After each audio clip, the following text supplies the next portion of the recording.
ब्रह्म। नमस्कार मित्रों, हमारे वैदिक परिवार में आपका स्वागत है। श्री वेद भाष्यकार श्री स्वामी शरण जी के मुख से वेद मंत्रों की सरल और प्रमाणिक व्याख्या सुनने के लिए हमारे YouTube चैनल को अधिक से अधिक लोगों तक पहुंचाएं, सब्सक्राइब करें, जिससे वेदों का प्रकाश घर घर तक पहुंच सके। आप कमेंट कर प्रश्न भी कर सकते हैं, हम सब प्रमाण उत्तर अवश्य देंगे। घर घर वेद मंदिर स्थापना अभियान में जुड़कर हमें सहयोग प्रदान करें। हमारा वेद भाष्य, वेदायन और अन्य वैदिक साहित्य घर बैठे प्राप्त करने के लिए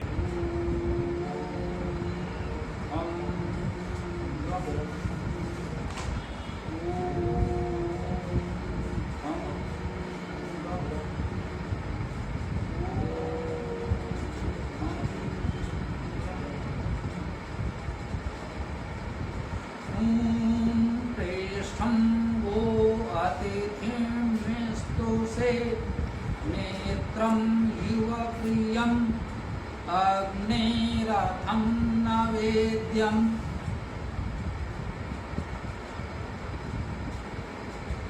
अतिथेतुम् अतिथि करें स्तुति हम, तुम प्रिय हो नेत्र समान हमें, रथ के समान तुमको जाने, हे अग्नि अवेद्य तुम्हारा रथ। यह सामवेद का 5वां मंत्र है। सामवेद के प्रथम सूक्त अगले सूक्त पर चर्चा कर रहे हैं। आज ये प्रथम सूक्त अगले सूक्त का 5वां मंत्र हमने प्रस्तुत किया, इस पर चर्चा करते हैं। जैसा कि हम जानते हैं, वेद मूलतः परमेश्वर की स्तुति है। वेद के सभी मंत्रों में ईश्वर की स्तुति है। इस प्रकृति में भी ईश्वर को संव्याप्त मान करके प्रकृति की स्तुति की गई है। जड़ चेतन जो भी प्रकृति है, जीव प्राणी हैं, सब कुछ ईश्वर से संव्याप्त है। अतः सबको ईश्वर का स्वरूप मानकर उसकी स्तुति की गई है। स्तुति का आशय है उसके गुणों का वर्णन करना, जो वास्तविक गुण हैं उनका वर्णन करना। इस रूप में वेद में ईश्वर से लेकर संपूर्ण प्रकृति, हम सबके प्रकृति स्वभाव, दायित्व, कर्तव्य बोध का संपूर्ण विवेचन वर्णन किया गया है। शैली यही है कि हम सबको उस परमेश्वर का ही स्वरूप मानकर उसके गुणों का वर्णन करते हैं, अर्थात परमेश्वर के ही गुणों का वर्णन करते हैं। पर प्रकृति में जिस रूप में परमेश्वर के जिन विशेष गुणों का परिपाक होता है, उस रूप में विशेष रूप से उसकी चर्चा हो जाती है। इस रूप में प्रकृति के गुणधर्म की जानकारी होती है।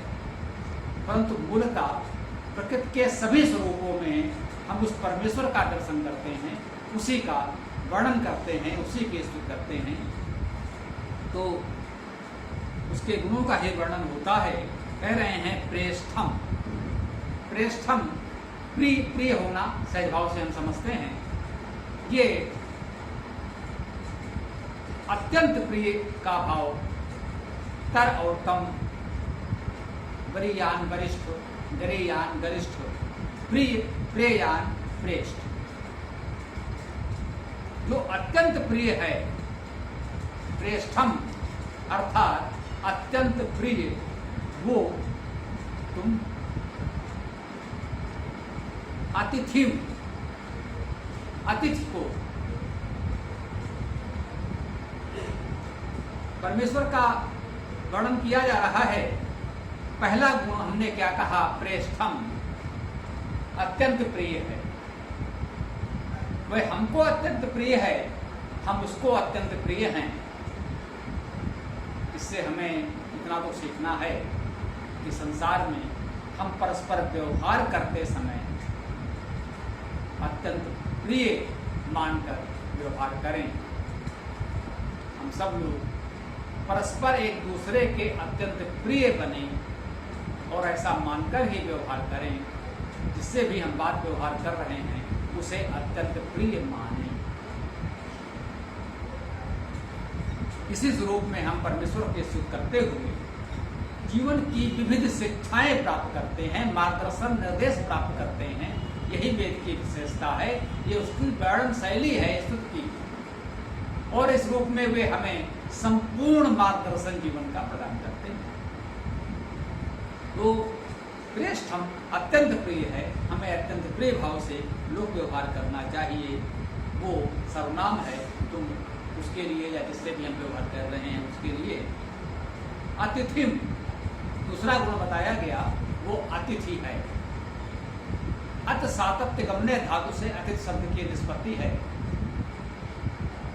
अर्थात सतत गतिशील। हम जानते हैं कि प्रकृति में सब कुछ सतत गतिशील है।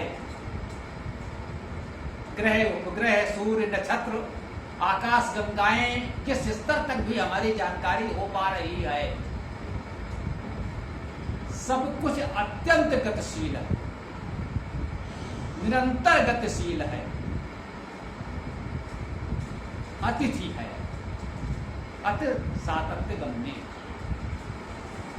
कहीं भी विश्राम नहीं। तो अनवरत गति, ये प्रगतिशीलता, जिसे बाद में सन्यासियों ने कहा चरय वेद चरय वेद, चलते रहो चलते रहो चलते रहो, निरंतर गति करते रहो। प्रकृति ने हमें ये संदेश दिया है, सिखाया है, निरंतर गति ही जीवन है। जिस दिन ये गति रुक गई तो उसे मृत्यु कहें। प्रकृति में कहीं से भी गति रुकी तो महाप्रलय। जब तक सब अपने परिक्रमा पथ पर सतत गतिशील है तो सृष्टि चल रही है, अगर ये गति में अवरोध आ गया तो महाप्रलय।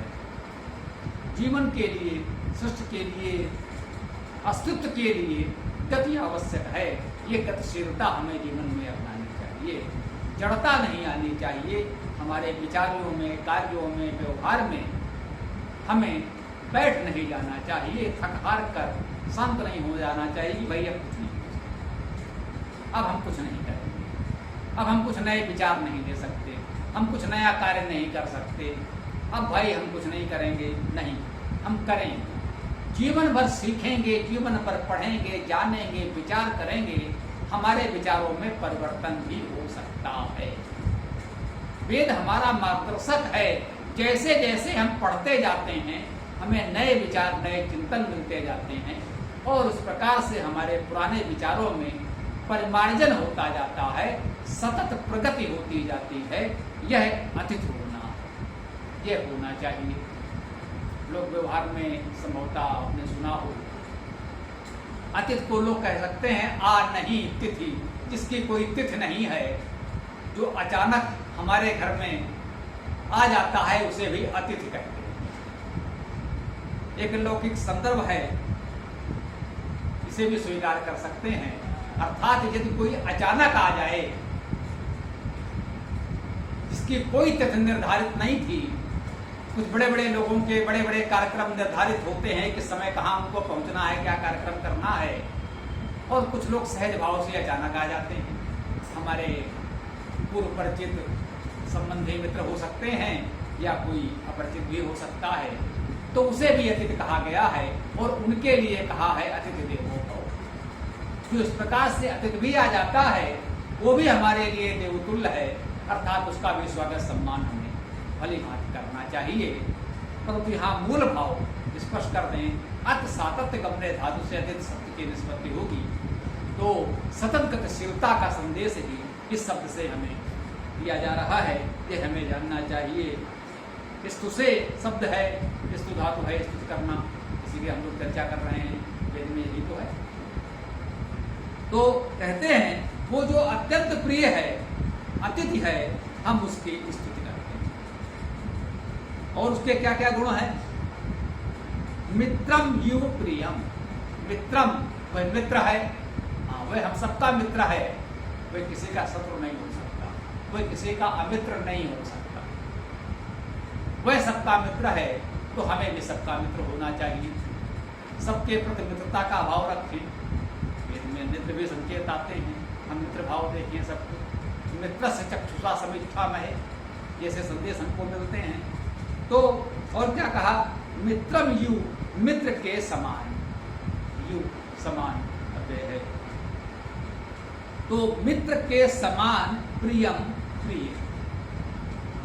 हाँ भाई, ईश्वर की पूजा उपासना किसी प्रकार से कुछ भी कर लेना एक दायित्व कर्मकांड दिनचर्या समझकर नहीं। स्तुति हमें कैसे करनी है, कह रहे हैं वह परमेश्वर हमारे लिए पहले ही शब्द में कहा प्रेष्ठम, अत्यंत प्रिय है। उसको लोक व्यवहार की दृष्टि से स्पष्ट किया जा रहा है, मित्रम यू प्रियम, वह मित्र के समान प्रिय है। जैसे मित्र हमें बहुत प्रिय होता है, उस ईश्वर को हम उस प्रकार अपना प्रिय माने तभी तो होगा। अन्य संबंध, माता पिता, भाई बहन, अन्य संबंधी तो हमें जन्मजात मिलते हैं।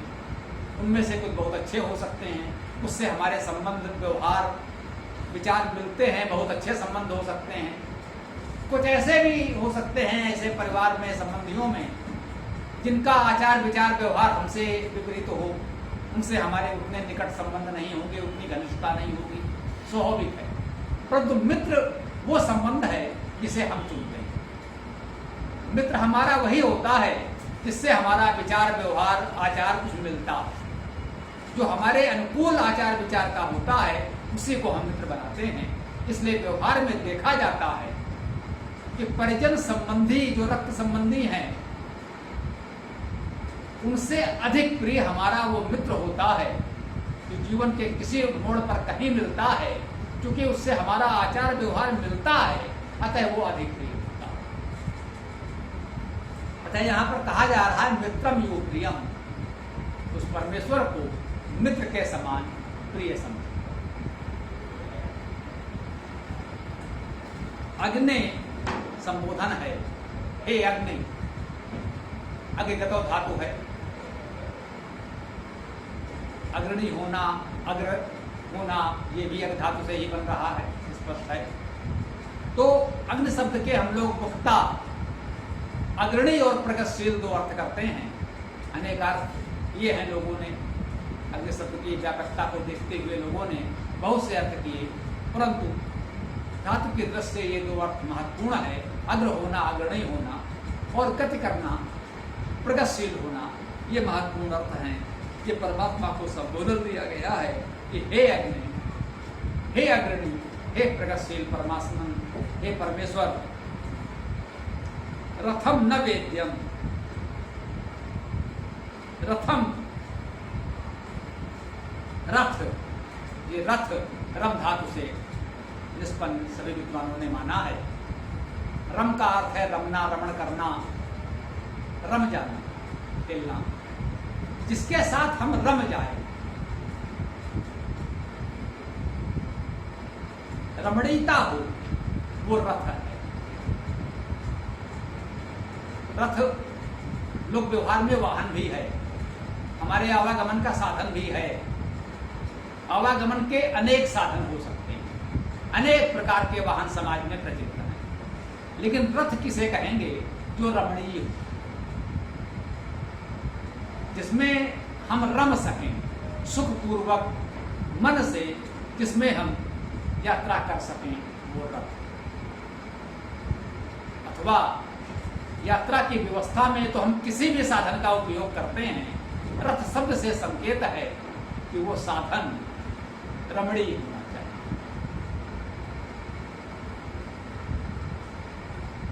तो ये रमणीय साधन जो है, या यूं शाब्दिक अर्थ कहें तो उसे हम रमणीय, रमणीयता ही कह सकते हैं। रथ का शाब्दिक अर्थ तो यही हुआ।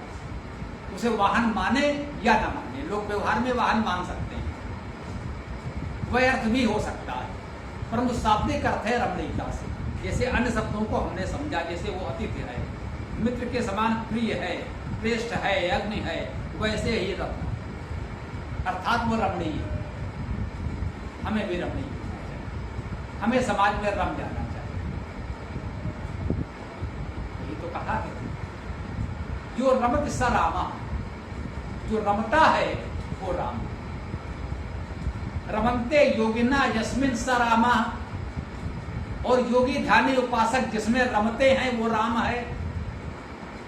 राम किसी व्यक्ति का नाम नहीं है, यहाँ उसी परमेश्वर को कहा जा रहा है। उसका एक नाम राम भी हो सकता है, जैसे उसका नाम अग्नि है, वायु है, अनेक नामों से उसे जाना है। वेद ने कहा है कि उसे हम अनेक नामों से जानते हैं। अग्नि यमम मातृ स्वान माहु, उसे अनेक नामों से कहा जाता है। वह तो एक ही है, एकम सद विप्रा बहुधावति। उस एक को विद्वान मेधावी लोग अनेक नामों से पुकारते हैं। किसी ने उसे राम का नाम भी दे दिया, कोई बात नहीं। इसीलिए ये रथम नवेद्यम जो कहा, जो उसमें रमणीयता का भाव है, उसको प्रमुखता देते हुए उसे राम भी कहा गया। जो संपूर्ण सृष्टि में रमा हुआ है वो राम है, और जिसमें हम रम जाएं वो राम है। वो कोई व्यक्ति नहीं है, हाड़ मास का जीवित प्राणी नहीं है, हमारे आपकी तरह माता पिता से जन्मा हुआ कोई शिशु नहीं है, मनुष्य नहीं है। वो तो सर्वव्यापी परमात्मा है, तब राम है। किसी व्यक्ति का नाम भी राम हो सकता है, वो अत्यंत महान हो सकता है, हमारे लिए आदर्श हो सकता है, अनुकरणीय हो सकता है। लेकिन यहाँ रथम जो कहा गया, जो एक प्रकार से राम का पर्यायवाची ही, जिसमें हम रम जाएं, जो सब में रमा है वो राम है। उसके लिए कहा कि वो सब में रमा हुआ है। तो अग्नि रथम, हे अग्नि, ये रथ है, रमणीयता है। न वेद्यम, ना का अर्थ नहीं, ये अर्थ भी है। और वेद में ये न जो है यू के अर्थ में भी आता है। ऐसा मित्रम यू प्रियम, मित्र के समान प्रिय। रथम न वेद्यम, रथ के समान वेद्य, ये अर्थ भी हो सकता है। वैदिक व्याकरण में यह अर्थ होता है। बहुधा ना शब्द यू के अर्थ में, समान के अर्थ में आता है। रथम ना अर्थात रथ के समान, जैसे मित्रम यू, मित्र के समान, वहां भी हो सकता था। मित्रम न प्रियम, उसका भी अर्थ होता मित्र के समान प्रिय। तो रथम न वेद्यम, रथ के समान वेद्य, यह अर्थ भी हो सकता है। तो वेद, विद धातु है, विद का अर्थ जानना, हम सब लोग जानते हैं। वेद्यम का अर्थ क्या हुआ? जानने योग्य। देखिए, कहते हैं ए अग्नि रथम न वेद्यम, रथ के समान जानने योग्य हो, इसका एक अर्थ तो ये हो गया।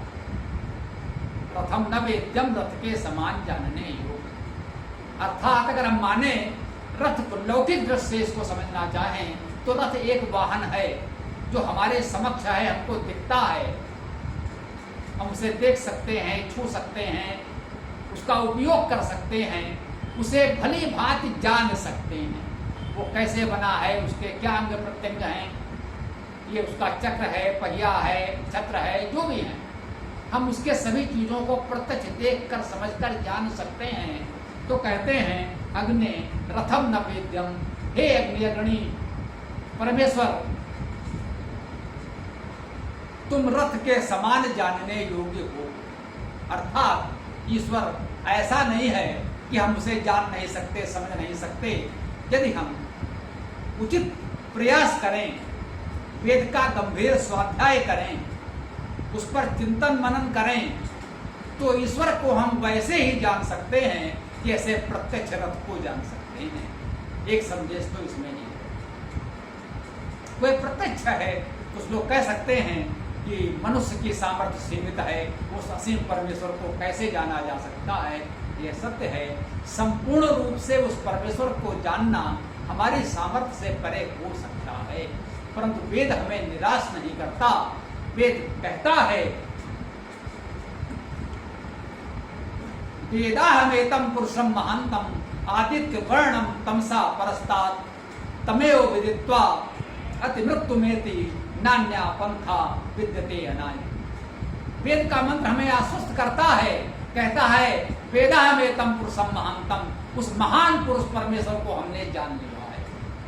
वेद का ऋषि बिल्कुल स्पष्ट रूप से आपसे कह रहा है, हाँ पूरे आत्मविश्वास से कह रहा है, दावा कर रहा है, वेदाहमेतं पुरुषं महांतम, हमने उस महान पुरुष को जान लिया है। ये नहीं कह रहे हैं कि उसे जाना ही नहीं जा सकता, उसको हमने जान लिया है। वेद का गंभीर स्वाध्याय करके, चिंतन मनन करके, समुचित उपासना करके, अपने आप को उसमें रमा करके। जब हम उस रथ रमणीयता को अपना लें, उसमें रम जाएं, तो वो रथ के समान जानने योग्य हो जाएगा। रथ के भी दोनों अर्थ स्पष्ट हो रहे हैं। शाब्दिक धातु अर्थ रमणीयता, रमणीय होना, और रथ जो रमणीय वाहन है हमारा, उसे भी रथ कहा जा रहा है। दोनों अर्थ देखिए, आध्यात्मिक अर्थ और व्यवहारिक आधि लौकिक आधि भौतिक अर्थ भी स्पष्ट होता है। इस प्रकार से वेद मंत्र को जो कहते हैं त्रिविध अर्थ प्रक्रिया, चतुर्विध अर्थ प्रक्रिया, तो इस प्रकार से अर्थ प्रक्रियाएं, सारी अर्थ प्रक्रिया चलती है। शाब्दिक अर्थ धातु अर्थ नहीं बदलता। धातु अर्थ हमने सभी शब्दों का एक समान बताया, परंतु आध्यात्मिक अर्थ और लौकिक व्यवहारिक भौतिक अर्थ में अंतर आ जाएगा, अर्थात उससे संदेश हम अलग अलग ग्रहण कर सकते हैं। शाब्दिक अर्थ में परिवर्तन नहीं होगा। ये विशेष बात समझने की है।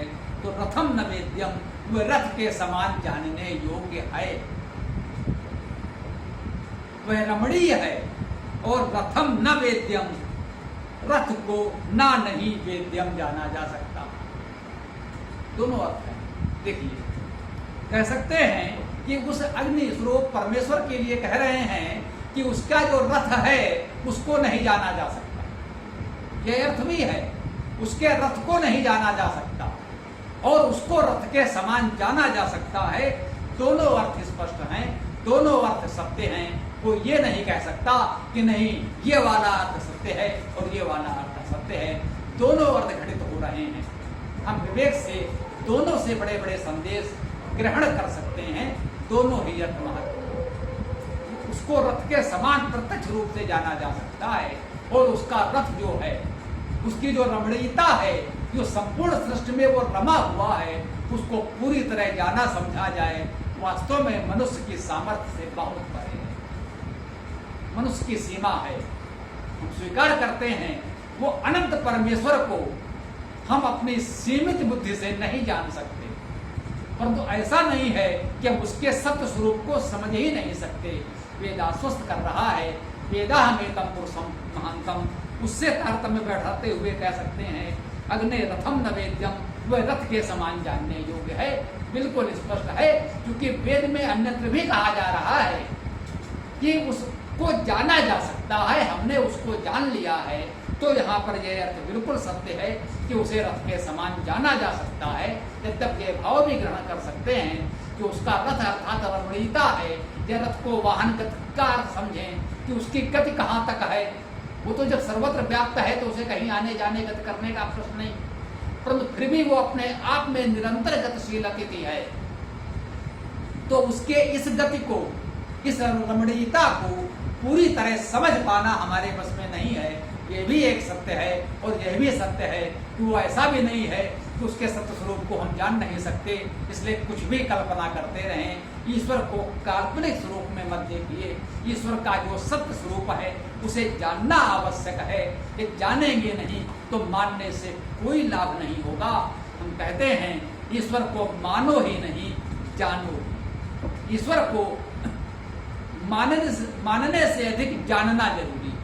हम किसी को मानते हैं तो उससे हमें लाभ नहीं मिलता, हम जिसको जानते हैं उससे लाभ ले सकते हैं। हम जिस व्यक्ति को जानते हैं, आवश्यकता पड़ने पर उससे सहयोग तो प्राप्त कर सकते हैं, उससे लाभ ले सकते हैं।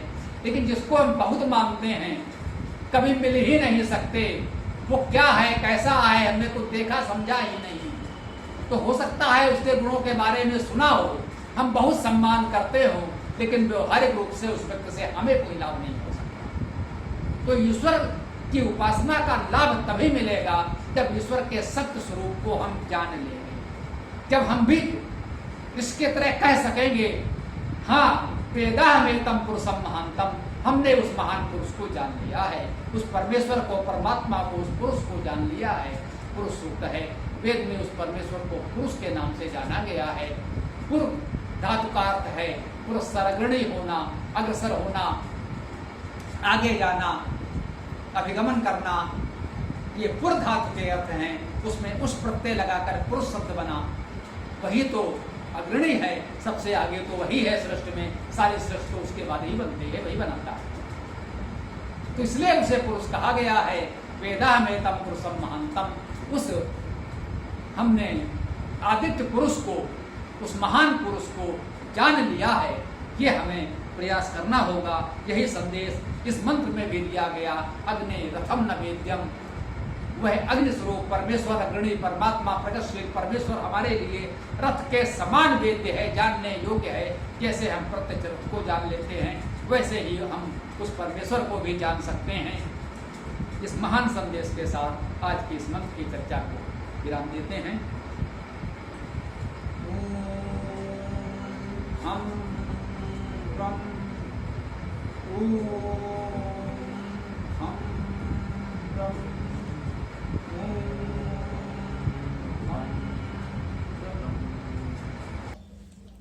पूरा वीडियो देखने के लिए बहुत बहुत धन्यवाद। कमेंट में अपने विचार अवश्य दें। आपको कोई भी प्रश्न पूछना हो तो कमेंट बॉक्स पर कमेंट कर सकते हैं। डिस्क्रिप्शन में वेबसाइट का लिंक दे दिया गया है, उसमें अधिक जानकारी प्राप्त कर सकते हैं।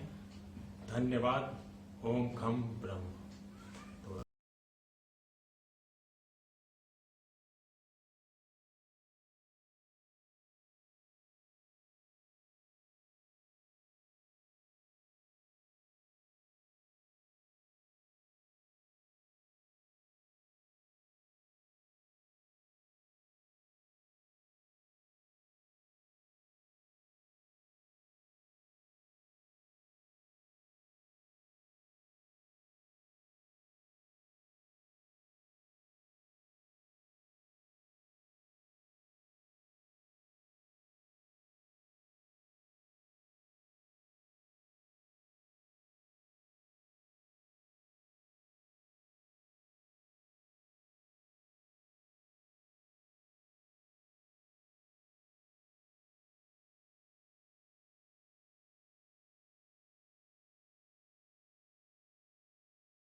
पूरा वीडियो देखने के लिए बहुत बहुत धन्यवाद। कमेंट में अपने विचार अवश्य दें। आपको कोई भी प्रश्न पूछना हो तो कमेंट बॉक्स पर कमेंट कर सकते हैं। डिस्क्रिप्शन में वेबसाइट का लिंक दे दिया गया है, उसमें अधिक जानकारी प्राप्त कर सकते हैं। धन्यवाद। ओम खम ब्रह्म।